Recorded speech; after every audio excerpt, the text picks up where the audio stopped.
여러분 안녕하십니까? Hello everyone. Mwiriwe, turi kugirana ibihe byiza cyane. Dufite ibindi byigisho bibiri bisigaye harimo n'icy'umunsi mu gitondo. Maze iminsi ndi kuvuga ku butumwa bwiza bwa Yohana. Mu gihe ndi kuganiraho no kuri binkora ku mutima cyane. Mu gihe ijambo ry'Imana ryazaga umutima wanjye nkakira imbabazi z'ibyaha. Nashimiye Imana cyane bwo kubaho imbere ya Yesu umwami wacu. Uyu munsi tujye gusoma mu butumwa bwiza nk'uko bwanditswe na Yohana ibice 12 igice cya 12. Niba mwahageze reka dusome.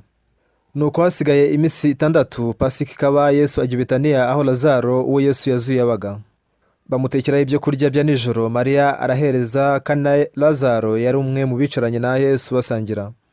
Mariya yenda igice cy'indatira y'amavuta meza nk'amadahano y'agati kitwa narada y'igiciro cyinshi, ayasiga ku birenge bya Yesu, abihanaguza umusatsi we, inzu yose itamamo ayo mavuta. Nuko Yuda Isikariota umwe mu bigishwa be wendaga kumugambanira aravuga ati, ni iki gitumye aya mavuta atagurwa idenariyo 300 ngo bazifashishe abakene? Icyatumye avuga atyo si ukubabarira abakene, ahubwo nuko yari umujura kandi ari we wari ufite umufuka w'impiya akiba ibyo babikagamo. Yesu aravuga ati, nimumureke ayabikire umusatsi nzahambwa, ayabikire umunsi nzahambwa, kuko abakene muri kumwe nabo iteka, ariko jyeweho ntituri kumwe iteka. Dusomye kugeza ku murongo 8. Ubu ngubu negereje imyaka hafi 60 nakira imbabazi z'ibyaha. Hari mu 1962, hari mu kwezi kwa 10 tariki 7 z'ukwezi kwa 8. Hari mu gitondo cya kare nyuma y'amateraniro abantu bose batashye, nasigaye mu rusengero n'igihe nyine. Uyu munsi nk'uko byari bisanzwe natangiranye umunsi nsaba imbabazi z'ibyaha byanjye. Ntabwo wari umunsi udasanzwe mu by'ukuri, ariko ubwo nasozaga amasengesho yanjye, ubwo nahagurukaga numvisemo ko ibyaha byanjye bibabariwe. Ubwo icyo gihe natangiye kujya nsoma Bibiliya. Muri Bibiliya naje gutahura ko ibyaha byanjye byose byababariwe bikera nk'urubura, ndetse nuzura umunezero mwinshi n'ibyishimo. Nyuma y'uko nakira agakiza nakomeje kujya mu rusengero amezi 3, ariko nashimiye Imana cyane kuba ibyaha byanjye byari bibabariwe. Mu gihe nakiraga imbabazi z'ibyaha nashatse guha Imana ituro. Icyo gihe sinakoraga, mu rugo iwacu twari abakene, sinashoboraga no kugira habe n'igiceri. Muri amezi 3 nashatse kugira icyo mpa Uwiteka Imana, ariko sinafite icyo gutanga, ku buryo nanageragejwe kwiba kugira ngo ngire icyo mpa Uwiteka Imana, ariko sinashoboye kubikora. Muri ibyo bihari indirimbo twajyaga dukunda kuririmba, ni indirimbo yavugaga ngo nubwo twarira ntago twabashobora kwishyura amarira yacu, tumutuye uyu mubiri wacu. Ndibuka neza amagambo iyo ndirimbo yavugaga, maze kwakira imbabazi z'ibyaha binyuze mu mwami wacu. Hashize amezi 3 umutima yuzuye umunezero, ariko sinafite icyo naha Uwiteka Imana nk'ituro. Kora ko muri ibyo bihe sinari umuntu mwiza cyangwa se ngo mbe ndi umuntu uhebuje. Nkuko indirimbo ivuga, ntacyo nari mfite cyo gutura uretse umubiri wanjye. None nkibaza, nese umuntu nkanjye koko uzankoresha ute? Wemeye kwakira umubiri, nzaguha umubiri wanjye nyagasani. Nongera nkarema indirimbo nanone. Karembo karavuga ngo nubwo narira sinakwishyura ibyaha byanjye n'amarira yanjye, niyo mpamvu Imana nyihaye umubiri wanjye, simfite icyo kwiha. Umwami yambambiye ku musaraba, amena amaraso ye, yababarijwe ibyaha byanjye. Rwose numvaga ari cyo nshaka kumuha kubera iryo shimwe, ariko sinafite icyo gutanga. Sinafite icyo gutanga uretse umubiri wanjye. Ese iki kintu kibi mfite Imana izakimaze iki koko? Umubiri wanjye mubi nk'uyu nguyu izawumaze iki? Nareko Mana, niba ari cyo wakoresha umubiri wanjye ndashaka kuguha. Ubwo icyo gihe sinafataga umubiri wanjye nk'uwanjye, ahubwo umubiri wanjye nawufataga nk'uw'Imana. Suko nahoraga ntekereza igihe cyose, ariko ku gihe cyarushijeho kugenda gishira, natekereje ko ngomba gukorera Uwiteka Imana, sinikorere njye nyine ubwanjye. Mu gihe Imana yakiraga umubiri wanjye, yanyoboye gukora imirimo y'ubutumwa bwiza kandi ndabishimira cyane. Mu mezi make yashize nashoboye kujya mu ishuri rya misiyoneri. Ubwo najyaga muri amahugurwa, nashimaga Imana cyane. Soje amahugurwa, abandi bantu bajyaga boherezwa hanze ku murimo w'Imana, ariko njye sinoherezwe. Nicyo gihe najyaga kure cyane mu misozi hitwaga Apokdong. Icyo gihe nari mfite imifuka 2 y'imiceri mito, nari mfite nk'amadolari 2 cyangwa 3. Nibyo nari mfite byonyine gusa. Aho namaze amezi 9 mpabwiriza ubutumwa bwiza. Igihe cyinshi nicwaga n'inzara, naciye mu ngorane nabwo, ariko mu gihe nabwirizaga ubutumwa bwiza narishimye. Haje gushira amezi 5, ari umudamu umwe waje gucuruza ibintu bye, yumva ubutumwa bwiza nuko yakira agakiza. Nubwo tutari twarabipanze, ariko abantu bo hafi yacu batangiye kwakira agakiza. Uwo mudugudu utangira guhinduka cyane. Twumvaga abantu baririmba indirimbo ku musozi wo hakurya hirya no hino, tukajya twiga Bibiliya, tukagirana akanya k'amasengesho ku mugoroba. Abantu benshi batangira kwakira agakiza. Imana yafashe umubiri wanjye w'imbura mumaro. Iyo nza ko mfite ikindi kintu cyo gutanga nari kugitanga, umwaka utaha izaba isabukuru yanjye y'imyaka 60 nakira agakiza. Ariko muri imyaka 60 yose ishize, Imana yangiriye ubuntu bwinshi cyane. Rimwe na rimwe ndigende ndeba ubuzima bwanjye bwa kera n'ibihe by'umwijima naciyemo, naho natanga umubiri wanjye wose, ntabwo byaba bihagije kubera ko nakira ubuntu bwinshi. n'igihe cyose nagiraga amafaranga sinatekerezaga nk'ayanjye. Birumvikana ko najyaga nijya rimwe na rimwe nkanagura n'ibintu bitandukanye mu gihe mbaho kubw'ubutumwa bwiza bw'umwami Imana. Mu gihe nkora ibyo ngibyo nabonye uburyo Imana igiye inkoresha kubw'umurimo w'ubutumwa bwiza. Hari inshuti yanjye yitwaga Chonchunam, yarandutaga mu myaka, yaransumbaga kandi yagaragaraga neza. Imiterere yari myiza cyane, inshuti zose zaramukundaga. Nari umuntu ugaragara nabi byatumaga abantu batankunda. Igihe kimwe inshuti yanjye yangije igikoresho cyanjye, nuko ndamurakarira cyane. Icyo gihe naramurakariye, arangije arambwira ngo okusumbabarira, se kora kusabye imbabazi gusa ubwo birahagije. Numvise bindakaje, nuko Chunam araza aravuga ati Oksu, ese ko turi inshuti koko ibyo bimaze iki? Reka nze nguhe icyanjye gikora ku cyanjye nicyo cyiza. Numvise nkozwe n'isoni. Ese kuki umuntu afite umutima munini wagutse bigezaho? Ese kuki umutima wanjye ufunganye bigezaho? Amaherezo ubwo nabaga umukozi w'Imana ubwiriza ubutumwa bwiza, natangiye kujya mbwiriza ubutumwa bwiza. Nazamutse kuri podium ntangira kujya mbwiriza. Igihe cyinshi najyaga mbaza Uwiteka Imana, nti ese Mana kuki wankijije? Chunam yuza kuba waramuhise nk'umupasiteri, azi kuvuga neza, ni muremure, agaragara neza. Ese kuki wamukoresheje, kuki utamukoresha nk'umukozi wawe ukaba ari njye uhitamo kugira ngo nkorere ubutumwa bwiza? Mu byanditswe nk'uko twabisomye uyu munsi, Mariya mushiki wa Lazaro yasutse amavuta y'igiciro cyinshi ku musatsi wa Yesu. Mariya yari azi neza ko Yesu azabambwa, rero yasutse amavuta ku birenge bye n'umutima wose. Mu gihe yawuhanaguzaga umusatsi we, icyo gihe Yuda Isikariyote yaramucyashye cyane ati ese kuki uri gupfusha ubusa ayo mavuta kandi yaguzwe idenari 30? Iyo uza kuyakoresha ufasha abakene byakabaye byiza kurushaho. Ati Mariya wakosheje, ese kuki uri gupfusha ubusa ayo mavuta? Ibyo ukora ndabigushimiye, ariko wagombye kuba yagurishije ukayaha abakene. Abantu batekereje ko Yesu ari buvuga atyo, ariko ntiyavuze atyo. Yaravuze ngo Mariya yakoze neza, arimo kunyitegurira guhambwa kwanjye. Umuntu nkanjye gutanga umubiri wanjye nkaba kubw'Uwiteka Imana byankoze ku mutima cyane. Igihe cyinshi najyaga ntekereza ku Uwiteka Imana, ntese Uwiteka Imana kuki wakije abantu nkanjye? Igihe kimwe natashye iwacu mu rugo ku ivuko, inshuti zanjye zirambwira ngo ese wowe wabonye Chunam? Ndavuga nti reka da, ntago nzi ibyamubayeho. Ngo yashakanye n'umudamu umwe i Busan, yashatse umugore mwiza cyane, yashatse no kujya mu marushanwa ya Miss Korea, na Chunam nawe yari umugabo mwiza. Ni ibintu bisanzwe. Umwaka umwe nyuma yaho naje gusubirayo, inshuti zanjye zirambwira ati ese waba warumvise ibya Chunam? Ntese byagenze bite? Hari icyabayeho? Bati twumvise ko yiyahuye. Ngo iki? Chunam yariyahuye? Ntago byari ibintu byizerwa. Ntese n'ukubera iki? Byagenze bite? Sinshobora kubivuga byose, ariko shobora kuba ari ikintu cyabayeho. Ni Imana. Hariho abantu b'abanyabwenge benshi b'abahanga bari hano hanze. Ari abantu benshi bafite imico myiza cyane kandi bafite umutima mugari b'abanyabuntu, ariko se kuki njye wankijije? Maze kwakira imbabazi z'ibyaha nashima Imana cyane. Nashatse gukora ikintu icyo ari cyo cyose kubw'Uwiteka Imana, ariko sinari mfite icyo kumuha. Mu byanditswe sinzi aho yakuye igitekerezo cyo gusuka amavuta ku birenge bya Yesu akamuhanagura. Maze kwakira agakiza amezi menshi n'amazi nibaza ntese Imana nayiha iki? Nicyo cyatumye indirimba y'indirimbo. Ni nubwo narira sinzi ko ari cyo natanga, niyo mpamvu Mwami nguhaye umubiri wanjye. Uwiteka Imana yakira umubiri wanjye. Igihe kimwe nagize ibihe bigoye kubera kurwara igifu, kubera ko uyu utari umubiri wanjye wari umubiri we, yarankijije wese. Inyuma yaho mu 1999 nagize ikibazo cy'umutima, nari nzi ko ngiye gupfa, ariko nabwo umuhungu wanjye yigaga muri Leta Zunze Ubumwe za Amerika, nashatse kumutuma ngo aze muri Korea, kubera ko ndamutse nitabye Imana amashuri ashaka kuzayajyamo igihe cyari cyose, ariko sindamutse mpfuye yakwigiraho ibyo kwizera. Ariko igitangaje ni uko Imana yakijije n'umutima wanjye, kubera ko ari umubiri wayo, niyo mpamvu ntibaza ko yawukijije. N'uyu munsi uyu mubiri singufata nk'uwanjye, ahubwo ngufata nk'uwa Yesu. Birumvikana ko ndarya kandi ndanaryama, nambara n'imyambaro, nkorera n'umubiri wanjye, ariko sinigeze ngufata nk'umubiri wanjye. Ariko sinshobora kubyumva uburyo nakoreshwa, umubiri wanjye wakoreshwa, ko hari abantu benshi cyane banduta, beza cyane kunduta. Mu gihe nitegereza abantu rimwe na rimwe harimo n'ukuntu abantu bansuzugura, ariko kuba Imana inkoresha, ibyo ni ibintu byo gushimira cyane. Rimwe na rimwe najyaga nitekerezaho, rimwe na rimwe, ntese Mwami kuki wankijije? Wankirije iki? Abantu bo hanze hari benshi banduta rwose, bashaka gukoreshwa kubw'umurimo w'ubutumwa bwiza. Ngiye kuba n'abapasiteri, ibyo sinigeze mbitekereza. Nyuma yo kwakira agakiza hari icyo nashatse guha Imana, kubera ko ibyaha byanjye byejejwe nk'urubura. Nashatse guha Imana ibintu byose, ntacyo nari mfite ariko uretse uyu mubiri gusa. Sinzi umuntu wanditse iyo ndirimbo, ariko ni nziza cyane. Yari indirimbo nziza cyane ivuga ngo ntacyo ufite cyo gutanga, bityo ntanze umubiri wanjye. Ariko ntibivuze ko nakoreye Umwami neza, nanjye nagize n'umutima wo guhirwa no kubaho neza. Ariko byari byiza kubona uburyo Imana inkoreramo kandi ikankoresha kubw'umurimo wayo. Umwaka utanze abanizihiza isabukuru y'imyaka 60 nakira agakiza. Kera cyane ubwo nafite imyaka 55, natekereje wenda ko nzabaho kugeza ku myaka 60 gusa. Nari narapanze ubuzima bwanjye kugira ngo nzabeho imyaka 60 gusa. Ariko ubwo nagezaga imyaka 60 ntabwo napfuye. Sinashoboraga kwiyahura, nuko ngeze imyaka 70, no ku myaka 70 nabwo sinapfuye. Mu gihe gito nzageza imyaka 80.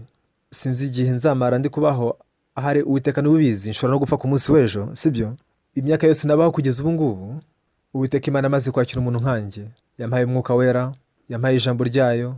Nshimira Imana kuba inkoresha. Nshuti bakundwa, hari ikibazo nifuza kubabaza. Ese umubiri wawe ushaka kuwukoresha hehe? Ibintu by'igiciro cyane ibyo ukoreshaho umubiri wawe, sibyo? Nifuza ko umubiri wawe wawutura Uwiteka Imana. Yesu yatumeneye amaraso ye. Yesu niwe watanze ubuzima bwe ku bwacu. Twifuza kuba ku bw'Uwiteka Imana kandi ubuzima bwacu tukabumwegurira. Birumvikana ko igihe cyose ntahora ameze gutyo. Rimwe rimwe harubwo nsimbarara, rimwe na rimwe harubwo ndakara. Ndabizi ko rimwe na rimwe nkora amakosa, ariko ibyo iyo mbitekerejeho, kubasha gutanga uyu mubiri no kuba umwami Imana iwakira, ibyo mbishimira Imana cyane. Ese ni gute Mariya yatekereje gutanga umubiri awuha Yesu? Yesu yakije umuvandimwe wacu. Yesu yaradukijije. Mariya bisa nkaho yari azi ko Yesu ari bupfe. Yabyumvanye na Yesu nuko ategura guhambwa kwe. Umusaza we yarazutse nuko bategura Yesu ifunguro. Ese niki nakora kugira ngo mfate neza Yesu? Ese namuzimana ibyo kurya byiza? Ese namugaragariza amashimwe yanjye? Ariko uretse ibyo ngibyo hari ikindi yashatse gukorera Uwiteka Imana. Mu gihe bitekerezaga yateguye amavuta y'igiciro cyinshi. Muri ibyo bihe amadinari 30 y'amafaranga menshi cyane, ariko yashimye kuyaha Uwiteka Imana. Rimwe na rimwe njya mpa Uwiteka Imana umubiri wanjye. Kwiha Uwiteka Imana ni ibintu nshimira Imana cyane. Nashatse no guha umukobwa wanjye Uwiteka Imana, n'umuhungu wanjye nkamuha Uwiteka Imana. Ibyanjye byose nashatse kubikoresha ku bw'umurimo wayo. Ndashimira Imana cyane kuba Uwiteka Imana akoresha umuntu nkatwe. Mu 1968 narekuwe mu gisirikare. Ahantu dufite kaminuza ya Seoul University uyu munsi hahoze hari icyanya kitarimo ikintu. Hari umisiyoneri wahaje nuko ahubaka ihema, ategura igiterane mu gihe cy'umweru. Nuko antumaho. Kora ko hari mu kibaya kitarimo ikintu, abana bajyaga baza bakahakinira, habaga urusaku rwinshi. Ubwo nari nkiri muto najyaga nkora ivugabutumwa ry'abana cyane. Yantumye arambwira ati ese wazaje ugakora imirimo yo gufasha abana ndetse ukanababwiriza ubutumwa bwiza? Nuko njyayo. Mu gitondo nimugoroba umisiyoneri yajyaga abwiriza ijambo ry'Imana. Hagati y'ayo masomo yombi twajyaga twicaza abana nkababwiriza ubutumwa bwiza mu gihe cy'umweru kimwe. Nyuma y'icyo giterane, umisiyoneri arambwira ati rwose wakoze neza, nuko ampa amadolari 3. Ubwo nabonaga amafaranga narishimye cyane. Kubera ko nari nkimara kurekurwa mva mu gisirikare, nari naribagiwe uburyo ibintu bigura. Sinari nzi n'ubukode uko bwanganaga. Icyo gihe nafashe gari ya moshi, nta n'igikombe cy'amazi nigeze nywa. Ayo mafaranga yose nari mfite nahise niyishyira Kimironko ako kanya. Narimo gushakisha inzu, nuko mbona inzu nziza twashoboraga kubamo. Mbaza nyirayo ntese ikodeshwa ngahe? Nyirayo adusaba amadolari 70 yo gutanga nk'ingwate. Ubu mfite amadolari 3, sinari gutekereza uburyo nakwishyura amadolari 70. Navuye mu gice cy'amajyaruguru cya Kimironko, nuko ndagenda umujyi wose. Sinigeze nshidikanya ko Uwiteka Imana izampinza aho ngaho. Maze kurekurwa mu gisirikare, ubwo nagendaga ku irembo ryaho, nashoboye kubona Uwiteka Imana yafashije mu buzima bwanjye bwose bw'igisirikare. Naribwiye nti niba Uwiteka Imana nk'uyu ari kumwe nanjye, no mu butayu bwa Sahara nzabasha kuhibeshaho njyenyine, no muri pole y'amajyepfo nzashobora kuhibeshaho njyenyine. Nta mafaranga nari mfite, ariko ubukode bwari amadolari 70. Abiri yari make cyane. Navuye mu gice cy'amajyaruguru y'umujyi, nuko ngenda umujyi wose. Ubu ngubu hari amakafe, hari amaguriro y'ibitabo, ndetse habaga amaduka atandukanye. Nuko mbyere ku Uwiteka Imana nti Uwiteka Imana, n'Imana z'isi ziha abantu bazo amazu yo gukoreramo. None mwami, ese koko wowe ntuzahinza umugaragu wawe? Ndabizi kuzayimuha. Icyo gihe nagiye mu mudugudu muri Apokdong. Igihe cyose nabonaga amahirwe najyaga mu mujyi wa Kimironko kujya gushakisha inzu. Kuri uwo munsi nabwo naragarutse mvuye gusura amazu amwe n'amwe.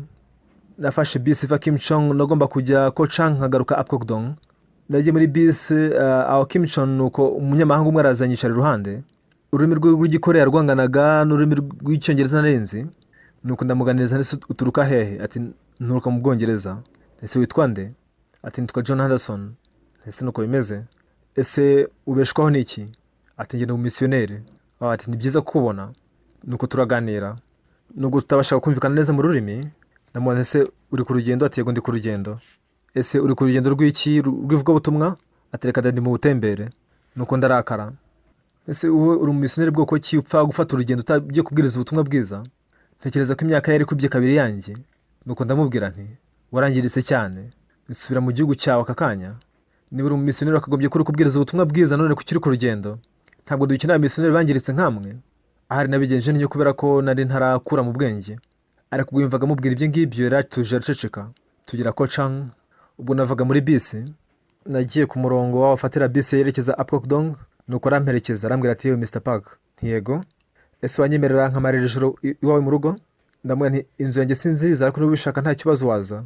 Nuko uko niko yajyanye nanjye Apokdong, ariko twahuye n'ikibazo kubera ko inzu twabagamo iri hanze y'umudugudu, aho nta mazi ya robine twageraga, n'iriba ryari kure yacu, twanywaga amazi gusa yo mu isoko, twanywaga amazi y'agasoko kari aho hafi, ariko kunywa ayo mazi y'isoko njye ntacyo byari bintwaye, ariko niyo mazi nawe namuhaye sinatekerezaga cyane.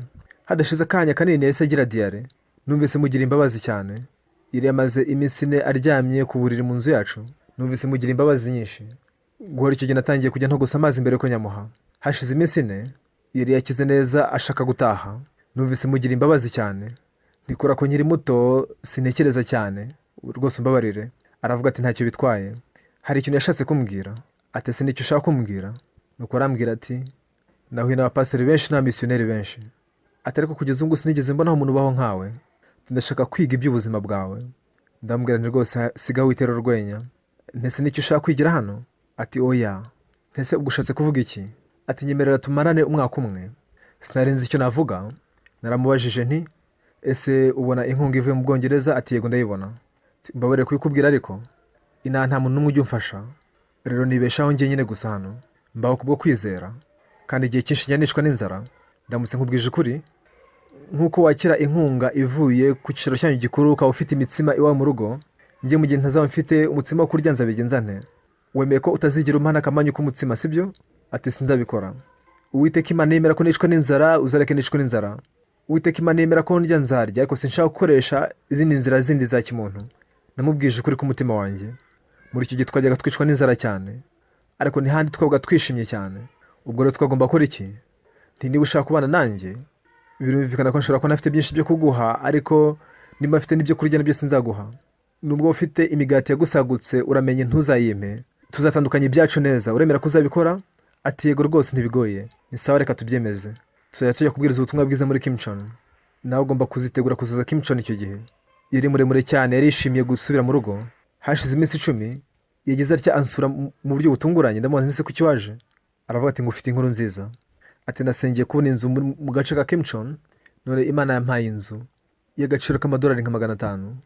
Ayo mafaranga twashobora no kuyaguramo inzu nziza cyane iruta izindi muri Kimchon muri icyo gihe. Ni ngaho rero katugenda dushaka inzu rero, nuko tutangire tubane muri amafaranga. Ndaje kwitekerezaho, ese ko gukora ibyo ngibyo ni ibintu bikwiye? Nasengeye inzu, Imana impa inzu, nuko nta kindi ashobora kubikoraho. Twamaranye umwaka umwe nawe, uko niko ikibazo cy'inzu cyakemutse. Hari ibintu byinshi cyane Imana yanteguriye, nta muntu umwe wigeze amfasha mu bintu bigaragara. Sinigeraga nkorera amafaranga. Igihe kimwe nasigaga amarangi ku mazu, nuko bakampa amadolari 2.50. Kuva icyo gihe sinigeze nkorera amafaranga. Kuva icyo gihe kugeza ubwo nakomeje kubona uko Imana yankoreye. Aho najyaga hose nabaga ndi kumwe n'umwami Imana. Kuri ubu n'umubiri wanjye n'umusatsi wanjye n'amenyo yanjye byose nibyo Uwiteka Imana. Kuba mfite amagara meza no Uwiteka Imana indinze, n'abantu benshi bamenye ubutumwa bwiza binyuze muri Bibiliya. Nashimiye Uwiteka Imana cyane yakoreye mu buzima bwanjye. Ibyanjye byose byavuye ku Uwiteka Imana. Uhere ku giceri kugeza ku bintu bikomeye mu buzima bwanjye byose byavuga ku Uwiteka Imana. Nta gihe na kimwe nigeze nkoresha amayeri ya kimuntu. Nashimiye Uwiteka Imana cyane. Ubundi kwandika inkuru yo kujya mu kinyamakuru cya Tomorrow, ejo hashize bagomba kunyishyurira inkuru nanditsemo. Mbere nta kibajyaga bampa, ariko ubu ngubu bavuze ko bazanyongera amafaranga bazajya bampa. Nabwiye niba mubisemo nta kibazo. Nabishimiye Imana cyane. Sinigeze ndamburira ukuboko kwanjye nsaba ubufasha umwana w'umuntu. Igihe cyose ndambuye ukuboko kwanjye nsaba ubufasha umuntu, ntabwo byigeze bibaho, kubera ko Uwiteka Imana igihe cyose yabanye nanjye kandi akomeza kunkorera. Ubwo nabonaga uburyo Uwiteka Imana yankoreraga, nabonaga ari ibintu bihebuje cyane. Hirya y'ejo twagize ikiganiro n'abanyamakuru. Ubwo nabyukaga nasomye izo nkuru 50 zanditswe n'abanyamakuru bari baje mu kiganiro n'abanyamakuru. Nashima Imana cyane. Ni ibinyamakuru bya Gikristo byandika buri munsi muri Korea, byatwanditse inkuru nziza. Ibyo byankoze ku mutima cyane. Ubwo nabyukaga mu gitondo ko nabifite akanya mbere ko mfata ifunguro ryo mu gitondo, nibwo nasomye izo nkuru. Nkuko Abanyamerika benshi barimo kwakira agakiza, nagize umutima wo kwibwira ngo n'Abanyakoreya benshi nabo bazakira agakiza. Igihe cyinshi nkunze gusenga ndi imbere y'Uwiteka Imana. Ese Mana, kuki wankunze? Ndi umuntu w'imburamumaro. Ese kuki wankijije? Kuki wangize nk'umupasiteri? Ese kuki urukundo rwawe runkoreramo? Nashima Imana cyane mu mutima wanjye. Nubwo umubiri wanjye wasebwamo ifu, nta kindi ifite usibye amashimwe no kubona uburyo abantu babwiriza ubutumwa bwiza, abantu barahinduka, hari abantu benshi bakira indwara zabo. Iyo mbonye ibyo byose nshimira Imana cyane. Rero nabwiye abantu nti ubu ngubu baravamo abakozi beza cyane no kunduta. Ubu ngubu maze gukura, sinzi igihe nsigaranye cyo kubaho. Mu gihe ndushaho gukura, ndushaho gushimira Imana cyane. Umuhungu wanjye nawe abaho kubw'ubutumwa bwiza, umukobwa wanjye nawe abaho kubw'ubutumwa bwiza nawe, umuyobozi w'itorero ryacu n'abapasiteri bakorana n'abandi bose bamwungirije, bose bakorera Uwiteka Imana. Ibyo mfite byose ni iby'Uwiteka Imana. Nagize ibibazo byinshi mu buzima bwanjye, hari abantu benshi bajyaga baturwanya.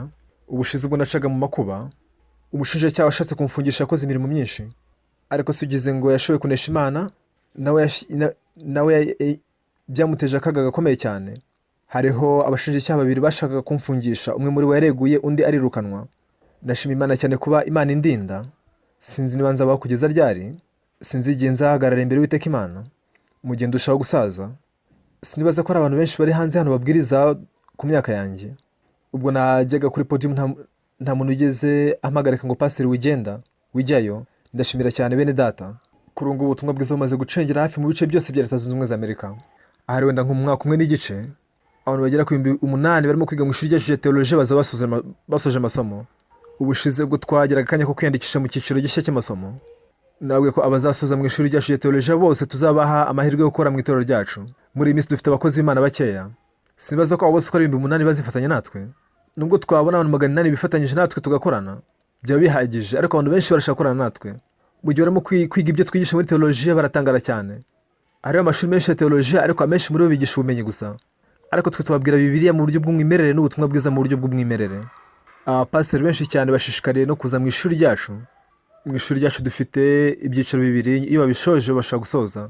Isomo ry'ingenzi cyane bifuza kwiga ni isomo rivuga ku mateka ya Gikristo yigishwa na Pastor Hong Yong Lee. Bavuze ko isomo ry'amateka ryigishwa na Pastor Hong Yong Lee baryishimiye cyane. Njye nigisha icyigisho kidasanzwe, abantu benshi nacyo baragikunze. Iyo ntekereje uburyo bahinduka bakakubwira ubutumwa bwiza, mbishimira Imana cyane. Nubwo kohereza misiyoneri 100 muri buri leta yose zo muri Leta Zunze Ubumwe za Amerika, Leta Zunze Ubumwe za Amerika yose yahinduka. Abanyeshuri bazasoza ubutaha bazagera ku 5,000. Nubwo bose batahinduka ababwiriza ubutumwa bwiza, nizera ko iyi si yose izatwikirizwa ubutumwa bwiza. Mu gihe biga Bibiliya bashimira Imana cyane. Benshi bashoje amashuri meza ya teolojiya, ariko bakunze cyane ishuri ryacu rya teolojiya. Shimira Imana cyane. Mu gihe nsubira inyuma mu gihe cyanjye cyahise, mu myaka y'1950 habaye intambara ya Korea. Icyo gihe mama yaje kwitaba Imana, mukuru wanjye ajya mu gisirikare, nuko data nawe ajya mu gisata cyo gufasha abasirikare ku rugamba. Mushiki wanjye mukuru yari afite imyaka 15, undi afite 13, njye nafite imyaka 8, murumuna wanjye afite imyaka 4. Icyo gihe narimeze nk'umusabirizi. Uko niko twakuze, twicwaga n'inzara. Umuhungu wanjye ni muremure n'umwuzukuru wanjye ni muremure, ariko impamvu njye ndi mugufi nuko ntigeze ngaburirwa neza ubwo nakuraga. Ariko muri iyi minsi nsigaye ndya neza. Rero nshimira Uwiteka Imana cyane. Mfite inzozi nk'izi ngizi umunsi ku wundi. Ubwo nagarukaga muri Amerika mvuye mu rugendo rw'ivugabutumwa, abantu benshi batangiye kwagura ibiro byanjye. Abakuru mu itorero batangiye gushyiramo n'ibyuma bikora massage, ndabashimira cyane. Ubu ngubu nubwo nta kwikorera, uko ndushaho kwikorera, ndamutse nikoreye, ariko Imana yamutse inkoreye nibyo byaba byiza kurushaho. Mariya yateguriye Yesu aya mavuta. Yuda Iskariyota ntiyashoboye kubyumva, nicyo cyatumye amutonganya. Ariko Yesu aramubwira ati reka dasiko bimeze, arimo kwitegurira guhambwa kwanjye. Iraza umutima wa Yesu, ibyo arimo kubitegurira Yesu. Ibyanjye byose nabyeguriye Yesu. Cyo kimwe nka Mariya, ndashaka gushimisha Uwiteka Imana. Ubu nabaye imyaka ya 60 yose ishize, ubu ndabishimira Uwiteka Imana cyane. Ndashaka gushimisha Uwiteka Imana. Ndashaka kwiyegurira umwami wacu. Ndabizi ko adashimishwa n'ibintu bifatika, ariko ubu ni umutima mfite. Abakristo benshi bitangazamakuru byinshi byatwanditseho inkuru nziza. Nashimiye Uwiteka Imana cyane. Umunsi umwe mu banyamakuru yaje kugira ngo tuganire, yumva ubutumwa bwiza. Ubu nshimira Imana cyane, bose baramutse bumvise ubutumwa bwiza. Bose ndabashimira cyane. Umwami w'iteka ntacyo ndicyo, ariko wanshyize hejuru. Wanyemereye kubwiriza ubutumwa bwiza mu isi yose. Mu cyumweru gitaha nzasura ibihugu byinshi byo ku mugabane wa Afurika. Dufite gahunda yo guhura n'abakuru b'ibihugu muri ibyo bihugu byose. Mu mugoroba tuzakorera igiterane gikomeye cyane. Mu cyumweru kimwe tuzasura ibihugu byinshi cyane byo muri Afurika.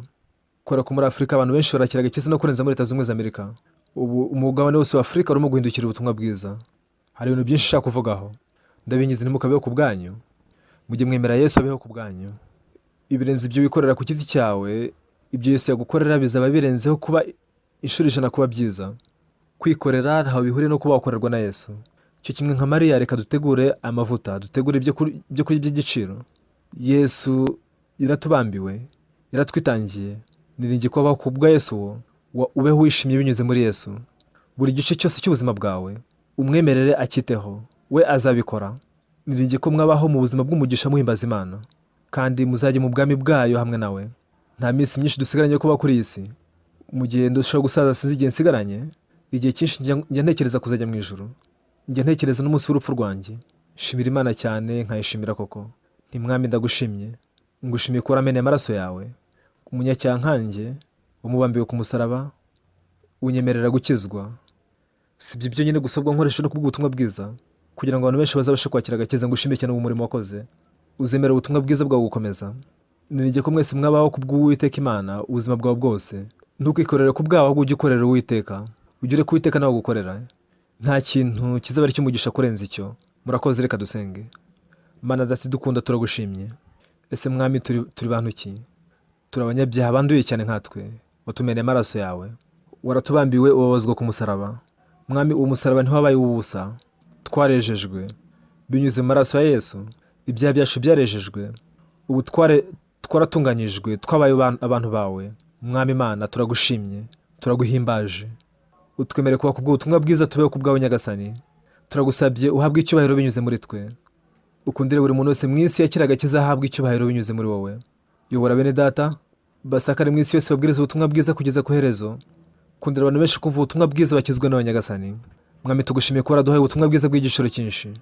Wadupfiriye ku musaraba, turagushimiye Nyagasani. Amaraso yawe ntiyabaye imfabusa, yakuyeho ibyaha byacu byose. Turaguhimbaje kandi tuguhaye icyubahiro Nyagasani. Dusenze twize mu izina rya Yesu, amen. Murakoze cyane.